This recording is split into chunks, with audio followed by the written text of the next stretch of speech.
Oppenheimer was saying to himself, I must remain conscious. 7. I must remain conscious. 6. Seconds or hours. 5. 4. 3. 2. And all of a sudden,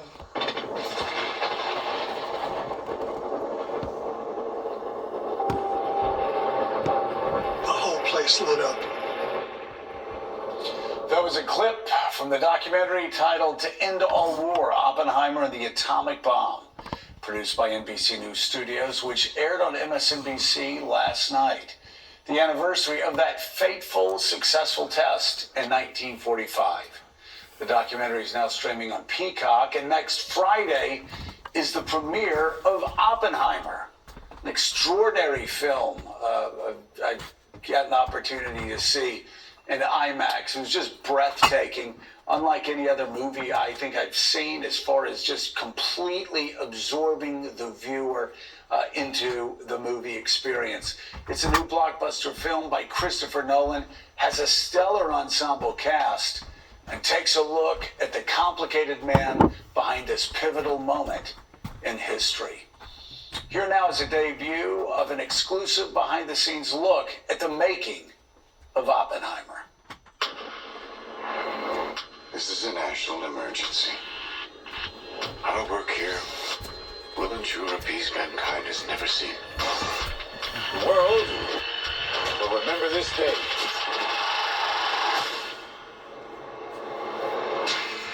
This is arguably the most important story of our time. The stakes really couldn't be any higher. It's profound, but it's told in a very human way. Everything Chris Nolan has done has been a prelude to this. This is not a film, this is an experience. It is a heart-in-your-mouth thriller.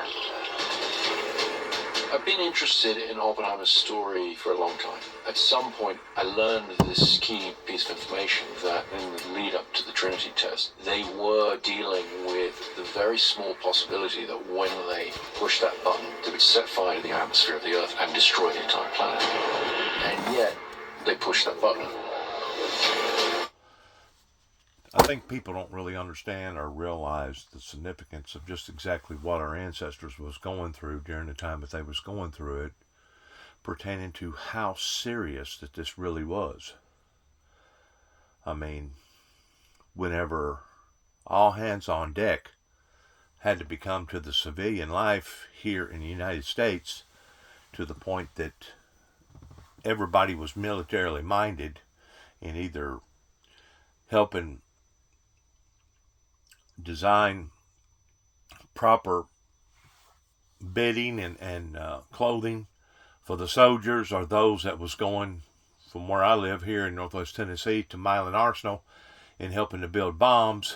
Everybody had a mindset at that particular time towards, we got to defeat the enemy. We got to defeat the enemy. At whatever cost, we got to defeat the enemy. And the sad thing about all this is that our ancestors got drove to this point, being provoked, that they had to do this, and if they didn't, it could have been the very well doom to not just democracy, but the doom to the world. So whenever you watch this movie, keep in mind of the gravity of just exactly how intense that those moments had to have been by various people that was going through what they was going through during the time that they was going through it. I wanted to take the audience into that extraordinary moment in human history. 3, 2, 1, 0. All America's industrial might and scientific innovation connected here. A secret laboratory. Killian playing Oppenheimer was the centerpiece of the film, but I knew that he was going to need the most extraordinary ensemble around him. Let's go recruit some scientists. The people involved in the Manhattan Project were charismatic individuals. They're very talented. The world that Oppenheimer inhabits is filled with rock star scientists, and I think because we have all these fantastic actors, you really buy that. It felt like I was playing sports with some of the best athletes. Every single person has come to set knowing that they have been hired because somewhere along the line, Chris thought that you did a good job. And this goes for crew as well. Now, one thing that they didn't do, and they may have done this for time-consuming sake, is that where the actual beginning phases of the Manhattan Project began, which was over in East Tennessee, at Oak Ridge, Tennessee, that elevated to going out to Los Alamos and completing the project. While I was out in Los Alamos, New Mexico, interviewing the guy that at the time was running the Black Hole,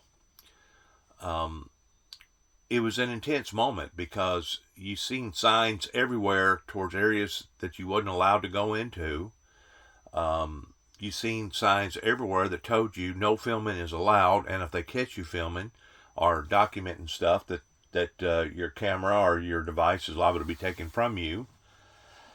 And there was just so many secrets in Los Alamos, New Mexico, and come to find out that that particular county, I don't forget now the name of the county in New Mexico, which would be just south of Taos, I think it's south of Taos, New Mexico.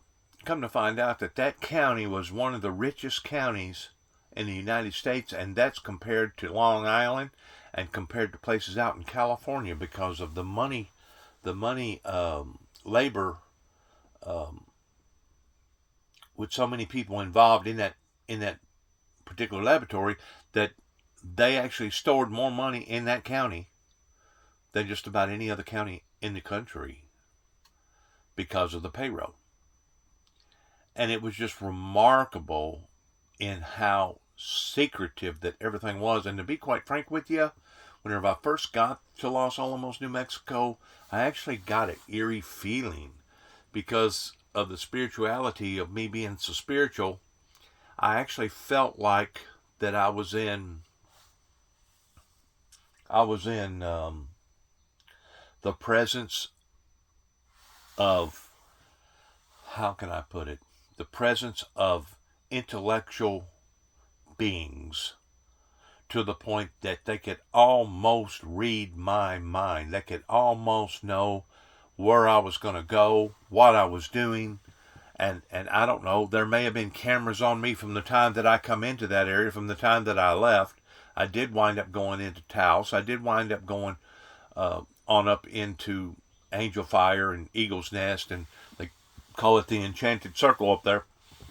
But I had one of the most enlightening, inspirational experiences in my entire life by going to Los Alamos, New Mexico, and the northern area of New Mexico, where all the colors and where all the artwork was. Looking at the gorges were basically the beginning phases of the river that separates Texas from Mexico begins.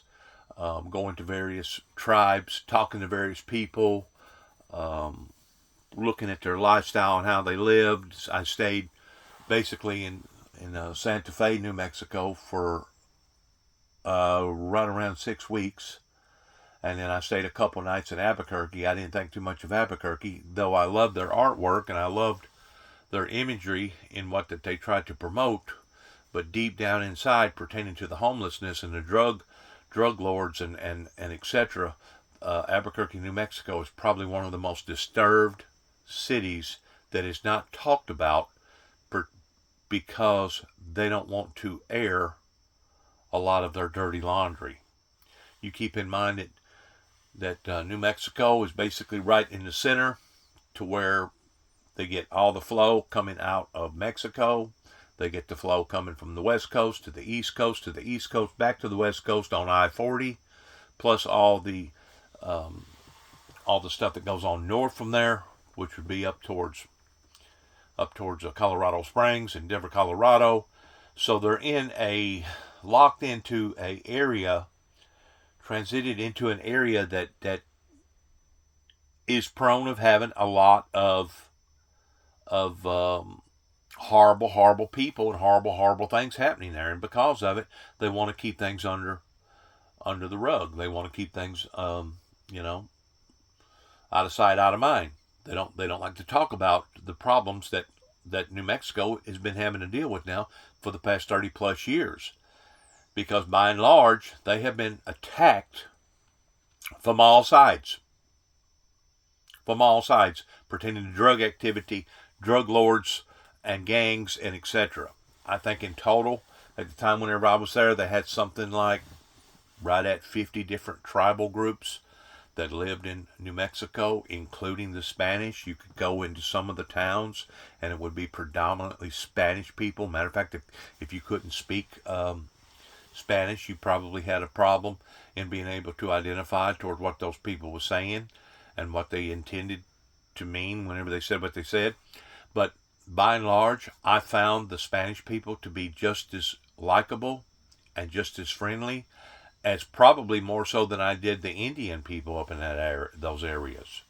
Because some of them people, if you even so much as pulled in their driveway, wanting to knock on their door because you was lost, wanting to know where you was, you liable to wind up being greeted with a very, very bad experience.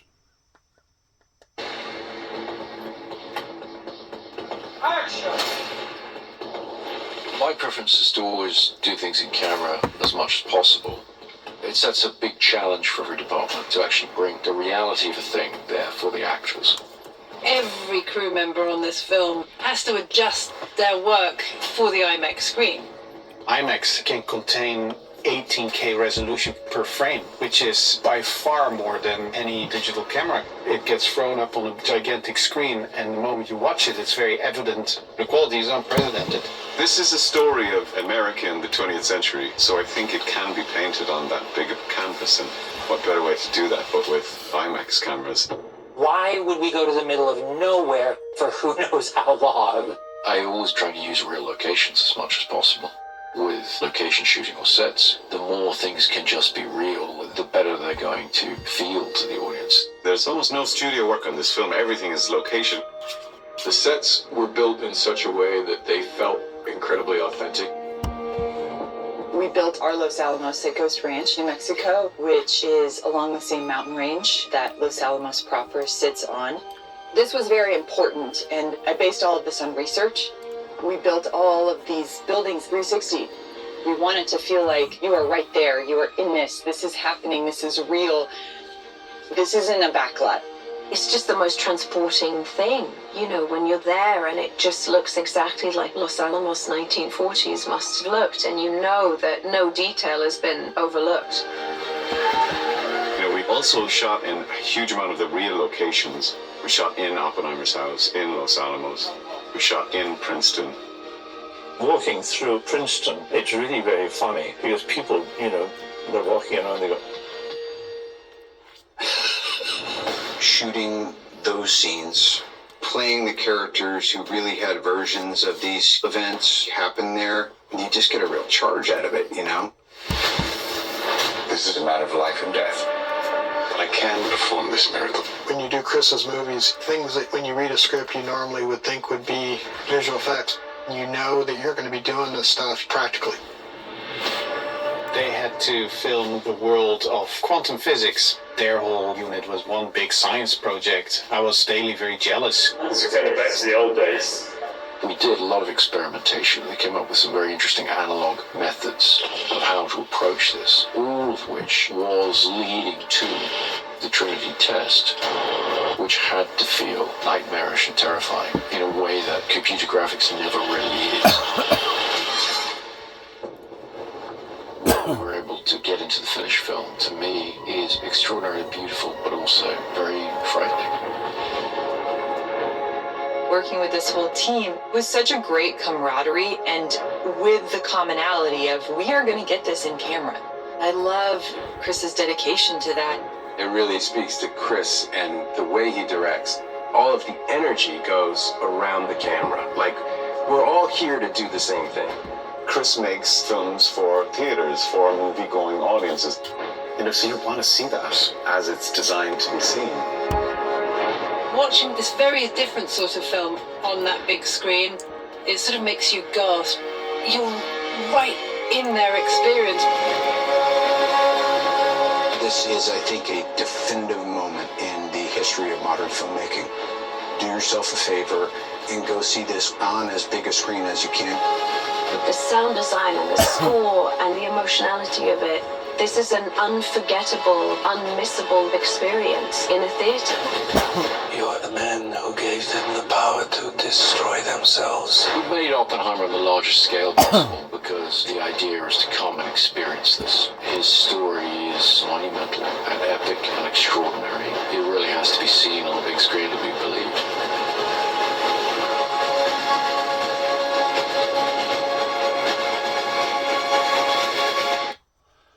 One of the things that I was fascinated about pertaining to Santa Fe, New Mexico, that I spent so much time there, was their older buildings, their older Spanish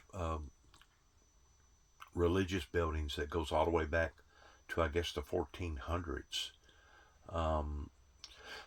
Unbelievable artwork. If you go into the town and go to looking at various shops and stuff, unbelievable art, unbelievable quilting, as far as talents, all different kinds of bright, exuberant colors.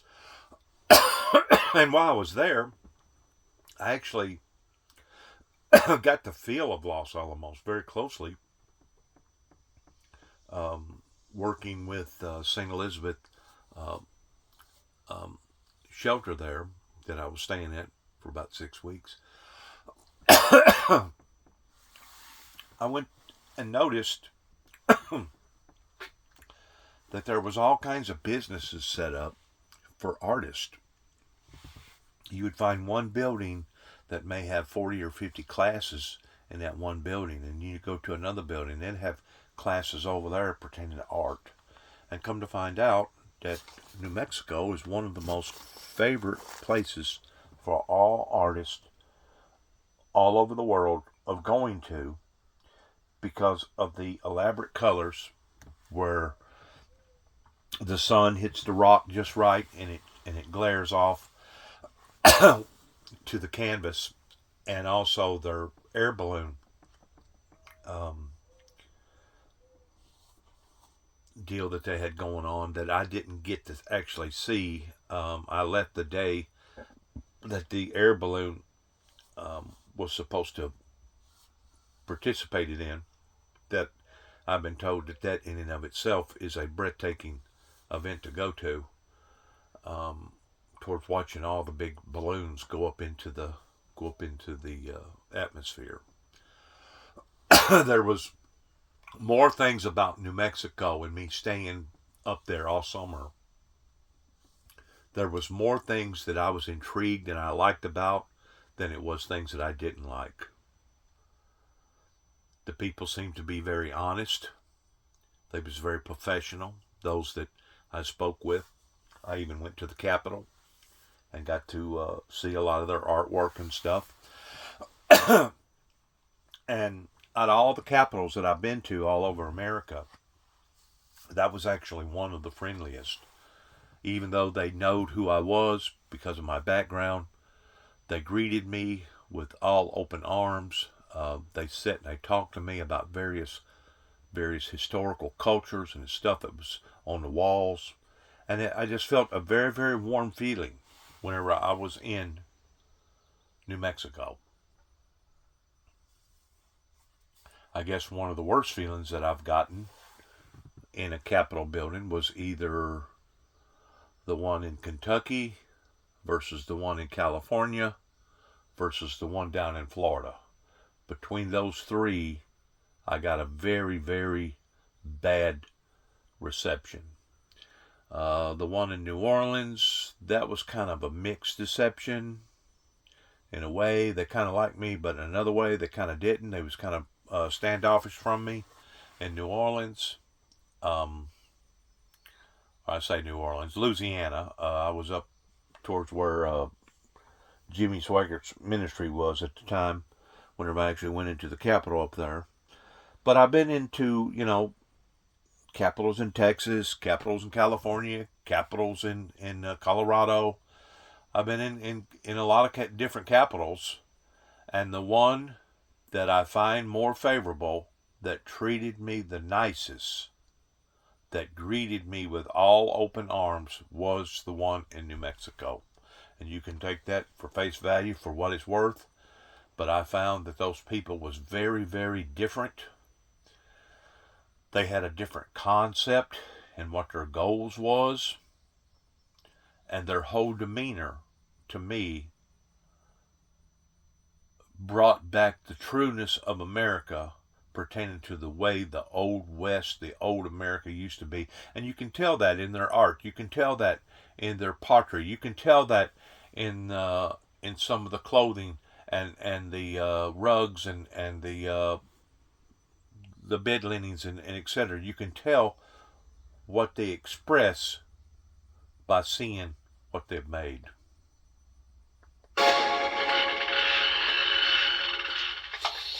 I gotta say, we've been in an age of streaming since COVID, and this is like being thrown right back into the water. It's just an extraordinary experience.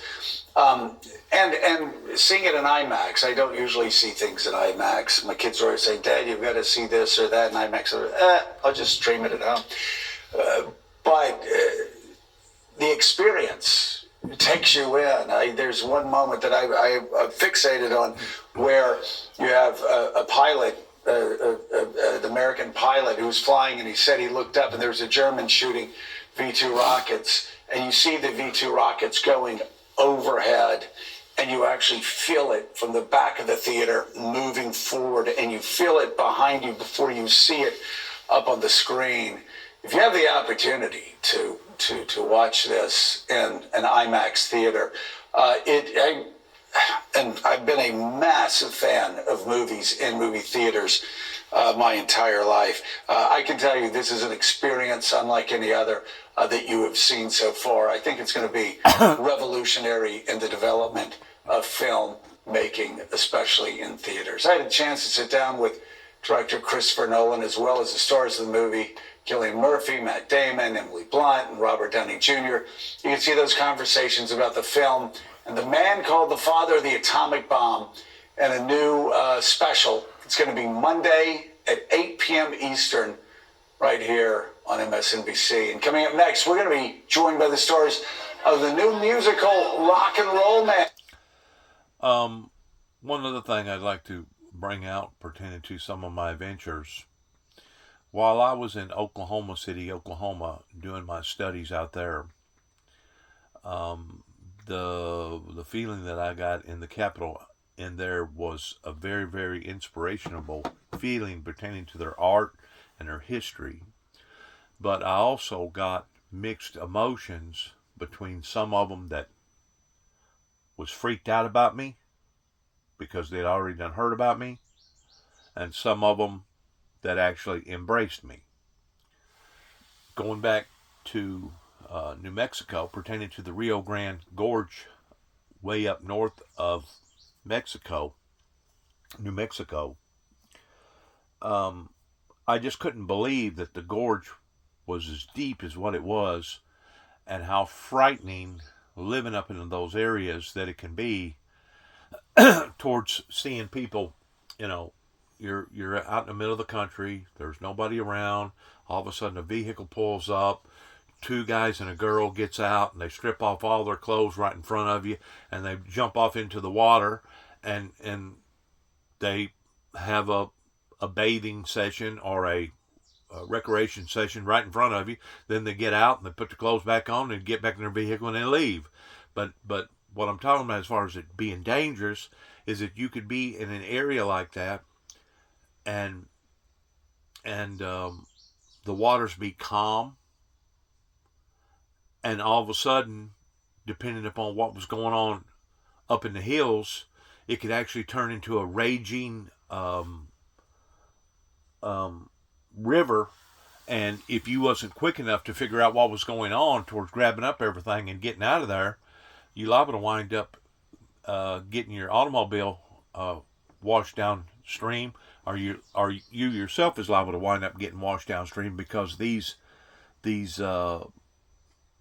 water phenomenons that comes out of the hills are so strong and without any warning whatsoever that you don't, there's no way of you really knowing what's going on north of you up in the hills unless you got a strong weather monitoring system. And I just couldn't believe that it would go from 1 minute this way, from another minute in another way, just in a flash. Just in a flash. It's kind of like some of the areas that I was out up in the high plains driving around and looking around. I just couldn't believe the feel of the sun and where I was at and how realistical that it actually felt. I had a very, very good, pleasant time in New Mexico. Los Alamos was a little weird. The guy that I met up there, he acted very, very, very, very professional. Matter of fact, he went beyond just being professional to the point of he explained to me just exactly who he was. He had empathy for me because of what I was going through. He actually gave me a map of a lot of the gorges and the creeks and stuff that ordinary people don't have maps like this. And he was explaining to me that he was one of the investigators that was called upon by the Oklahoma authorities towards going out to Oklahoma and figuring out the damages pertaining to the bombing that happened in that city. I found the people in New Mexico, other than Albuquerque, in the homeless center. I found the people to be very, very inspiring and enlightening in how that they live and what they believe in, what they eat, what they wear, etc., etc. I was very, very content by being in Angel Fire, Eagle's Nest, on up where some of the outlaws did attend back a few hundred years ago, including Jesse James, they claim, Doc Holliday, etc. Some of the older hotels and stuff up there. And I just found the whole experience to be a very, very good experience. I just wanted to put that in before I end by saying once more, I feel like that this particular film is more of a historical film than it is a entertainment film. But by them matching and bringing the two together, they've done an excellent job so far in what that I have seen in this particular filming of this actual event that happened during World War II. Wars has never been a pleasant thing. People with disagreements is never an easy thing to deal with. And you wouldn't have thought that our ancestors would have had to have resignated into this level just to be able to be self-sustainable as far as survival. But it is a level that our ancestors had to go off into because they felt that they was provoked into it, and in actuality they was, because of a madman called Adolf Hitler that wanted to rule the world. And I tend to wonder if we're not going through similar characteristics of what we're seeing right now with President Putin over in Russia, in the way that he is engaged in wanting to execute or exterminate, genocide his own people over there pertaining to the Ukrainians. I never would have thought that I would have had to have seen this or experienced this in the 21st century of a remaster of what Adolf Hitler was about. But from all indications, it looks like that may be what the world is facing off on in regards towards another maniac, another madman. Thanks for letting me talk. Good luck to all of us. God bless America. God bless our troops. And heaven help us all.